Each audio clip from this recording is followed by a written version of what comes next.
6 бех ниҳоли арча дар шаҳри Хуҷанд дар натиҷаи як ҳодиса нобуд карда шуд. Ронандаи нақлиёти Lexus ки аз пули нави ҷашнӣ ба самти боғи ботаникии шаҳр мерафт, аз ӯҳдаи идораи нақлиёт набаромада 6 бех арчаи қади роҳро пахш намуд ва ба ҷарии тақрибан 10 метра сарозир гардид. ҳодиса санаи 8 сентябр соати 16:30 ба қайд гирифта шудааст. бозрасии давлатии автомобилӣ иттилоъ медиҳад ки ронандаи Lexus 430 38 сола буда сокини шаҳри Хуҷанд мебошад ва худи ӯ аз ин ҳодиса осеб надидааст.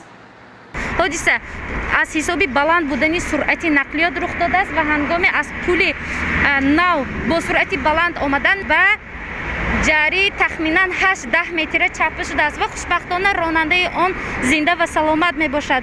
ҷарӣ дар паҳлӯи боғи ботаникии шаҳри Хуҷанд ҷойгир аст.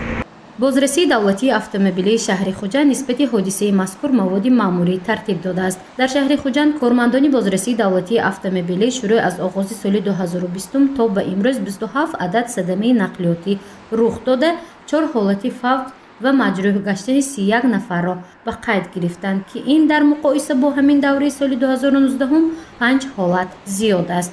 аз рӯи таҳлили нозирони роҳ сабабҳои асосии садамаҳои нақлиётӣ ин дар роҳҳо аз меъёри муқаррарӣ баланд кардани суръати ҳаракати нақлиёт мебошад.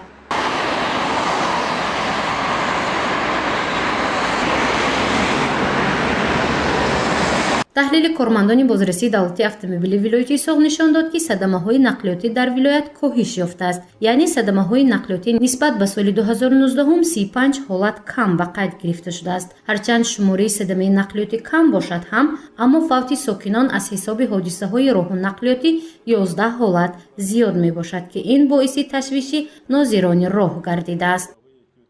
новбаста аз гузарондани корҳои тарғиботӣ фаҳмондадиҳӣ ва баргузор намудани чорабинӣ амалиётҳои мақсаднок аз тарафи кормандони бозрасии давлатии автомобилӣ дар давраи 8 моҳи сифаригаштаи соли равон дар роҳҳои нақлиётгарди вилоят 150 адад садамаҳои нақлиётӣ ба қайд гирифта шудааст ки бар асари он 83 нафар ба ҳалокат расида, 166 тани дигар ҷароҳатҳои гуногуни ҷисмонӣ бардоштанд. теъдоди садамаҳо нисбат ба соли гузашта 35 адад кам гашт.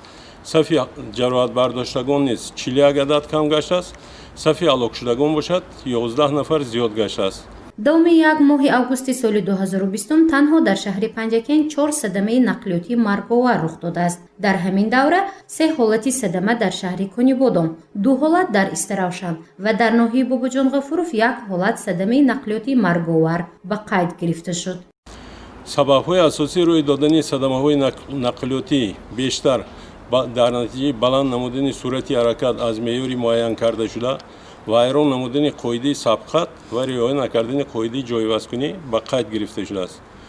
бештари садамаҳои нақлиётӣ асосан дар шаҳру ноҳияи Панҷакент, Конибодом, Истаравшан, Хуҷанд, Бобоҷон Ғафуров ба қайд гирифта шуданд. бозрасии давлатии автомобили вилояти Соғ сокинон ва ронандагони воситаҳои нақлиётро хоҳиш менамояд ки ҳангоми ҳаракат сари чамбараки мошин эҳтиёткор бошанд, суръати ҳаракати нақлиётро аз меъёри муқаррарӣ баланд насозанд, ҳангоми баланд будани суръати ҳаракати нақлиёт ба сабқат набароянд, зеро ин омилҳо сабаби асосии садамаҳои роҳу нақлиётӣ дар вилояти Соғ мебошад. гузориши Мафнушкур ва Наимҷон Айюбов барои барномаи иттилоотӣ Хабар.